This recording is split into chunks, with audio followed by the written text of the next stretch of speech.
Welcome back to Dad's Bedtime Stories. This is episode something or other. Let me just look here.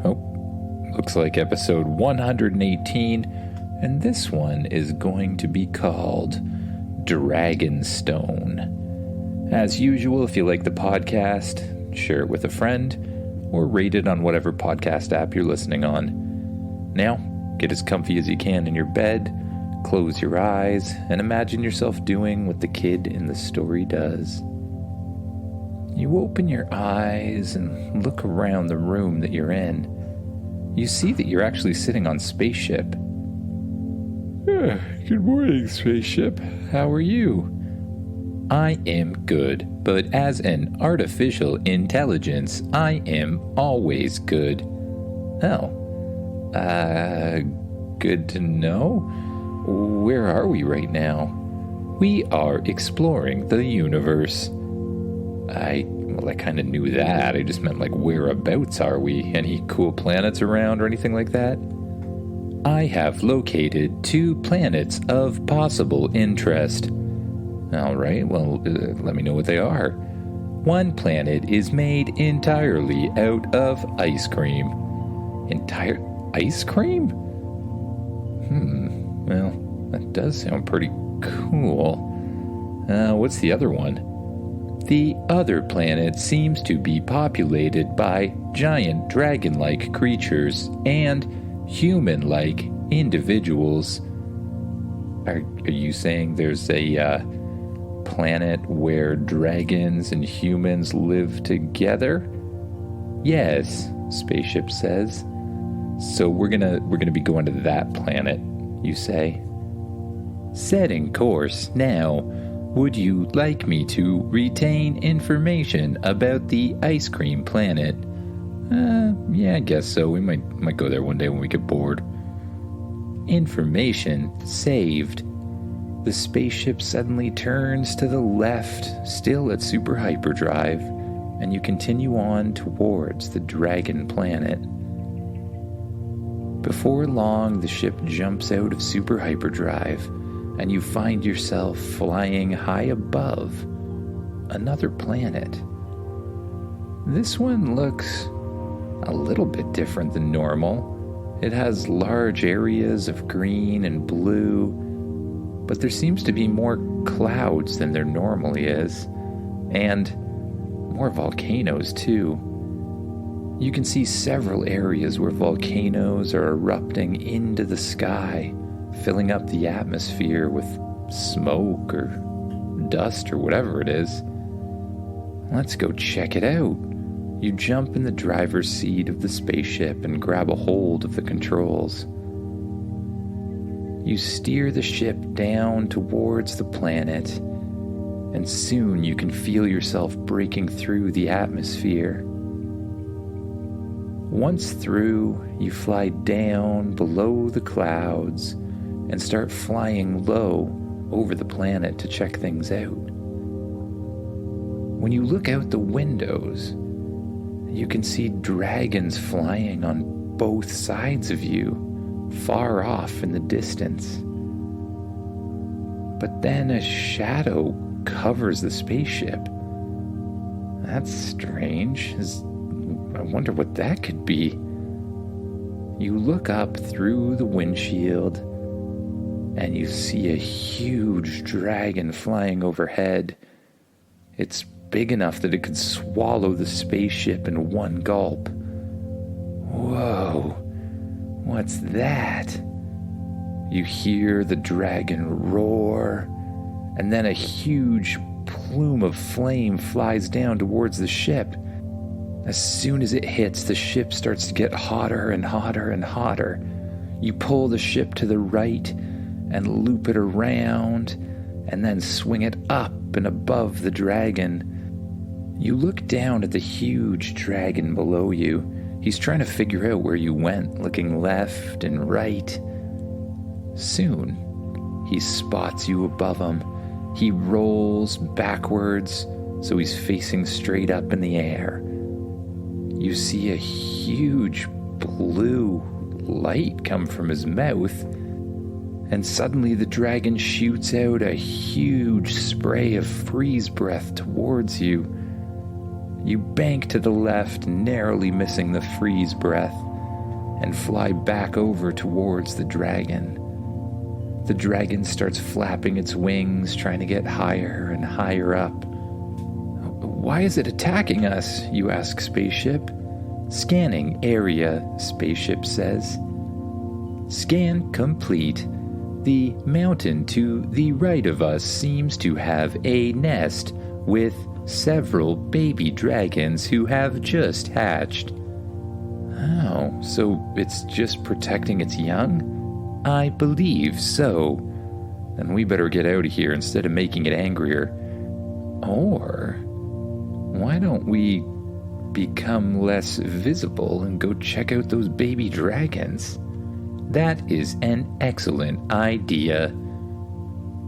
You press a button on the console that activates the invisibility mode for Spaceship.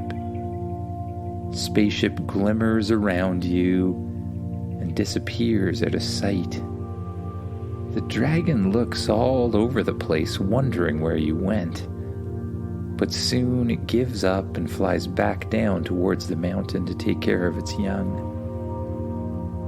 You watch as it lands on a huge stone nest that surrounds 5 little dragonlings.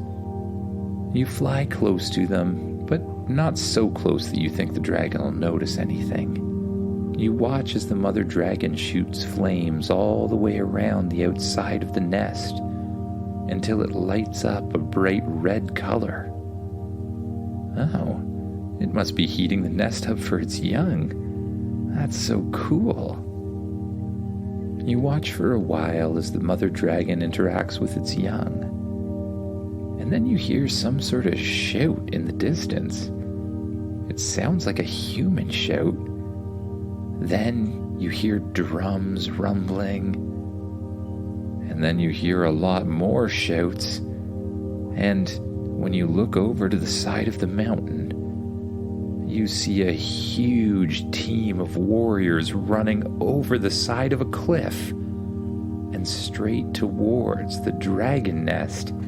The warriors are holding spears and swords, bows and arrows, and they look pretty mean, covered in what looks to be leather armor or... oh no. You realize that it's actually dragon armor made from the scales of dragons. They must be here they must be here for bad reasons, you realize. The group surrounds the nest on all sides, and even though the mother dragon is way, way bigger, there's a lot of them. They begin to fire arrows and shoot their spears towards the dragon. The mother dragon presses them out of the way and shoots plumes of fire in one direction, plumes of ice in the other, and a huge battle ensues. You watch as the dragon tries to protect its young, and the warriors try their best to get the dragon. It eventually starts looking like it's not going so well for the dragon. One of the warriors breaks through the dragon's wing, injuring it to the point where you're pretty sure it won't even be able to fly away. Backed into a corner, the dragon starts shooting as much fire breath as it can. "Spaceship, we need to help it." "Understood. Would you like me to use the sleep ray?" Well, we could do that, but you know what would be more fun? "What's that?" Spaceship says, turning me into a giant dragon. "Yes, I thought you would say that." You walk to Spaceship's back hatch. The hatch opens up, creating a platform for you to stand on out in the open air. You walk onto the platform, and out of the back of the ship appears 4 satellite-looking devices. The transmorphifizer. Each one lights up with a blue light. and each one shoots you, but in a gentle way. The blue light surrounds your whole body, and you watch as your hands begin to stretch out into huge wings. Your feet stretch out into huge talons, and your legs become very powerful. Your head lengthens out, and you grow huge, sharp teeth. Your tail grows and grows and grows until you can feel it, just like you can feel an arm or a leg. Very strange. In the core of your being, you feel two things. One thing feels very hot, and as you think about it, it heats up more. And the other feels very cold, and when you think about it, you get a cool breath sensation shooting out of your mouth. You know from experience that these two things are your fire breath and your ice breath. You jump off the back platform of the ship, spreading your wings and easily gliding out into the air. You look down at the warriors below you and the mother dragon who's barely able to protect its young anymore. It looks wounded, and it seems to be hiding inside the nest, but still doing everything it can to protect itself. You feel that part of your core that feels cold, and you let the cold grow and grow and grow until your whole body feels ice cold. You open your mouth and you let out a huge plume of ice breath, shooting straight down just outside the nest of the dragon. You create an ice wall between the warriors and the dragon. The warriors looked shocked, as if they weren't expecting that. Then you fly behind the warriors, in between the other dragon and their escape route.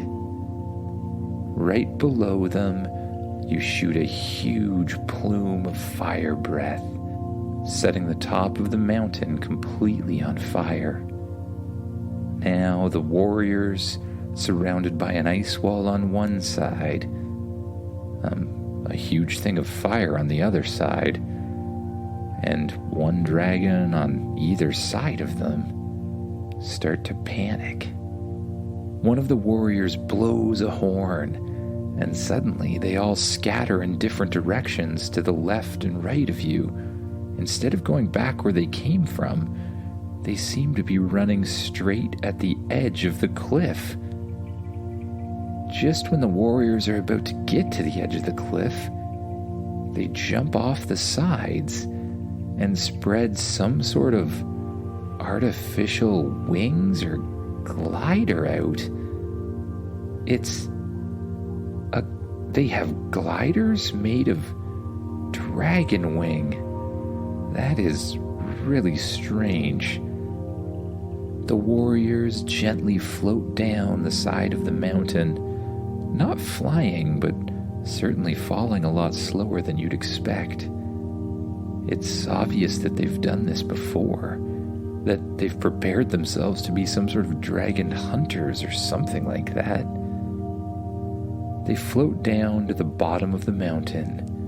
Then they pull their wings in and begin to run. You're horrified at what you've seen. "Spaceship," you say in your dragon voice.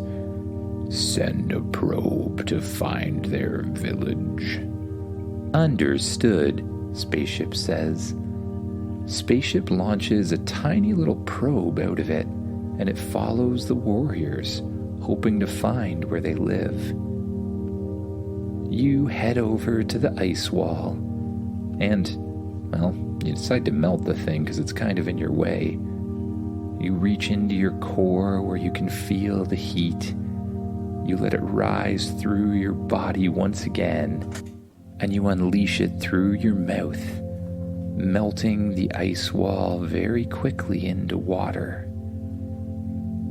As you move forward, you see a mother dragon that looks very, very timid and kind of angry. It's clearly hurt. "Spaceship, bring some help." "Understood," Spaceship says. Spaceship appears in the air beside you once again. The back hatch opens, and out of it flies a whole bunch of little robots, each one wearing a little red cross, clearly indicating that it's a medical robot. The mother dragon looks very scared at first, but you try to speak to it calmly. "Don't worry, they're here to help." The mother dragon looks at you, seems to understand what you're saying somehow, and becomes less aggressive, allowing the robots to get nearer to its wings. The robots fly up to the dragon, and they start shining little blue lights in the injured bits. You watch as the little blue lights help the dragon regrow its flesh, closing the wounds in its wings and anywhere else it's been hurt. When they're done, the robots fly away back into the ship. The mother dragon looks confused. It looks at its wings, it looks at you, and then it bows down before you. "Oh, don't do that now," you say. "Everything's fine. Spaceship, turn me back into a human." Spaceship flies up behind you and blasts the blue lights from the transmorphifizer at you.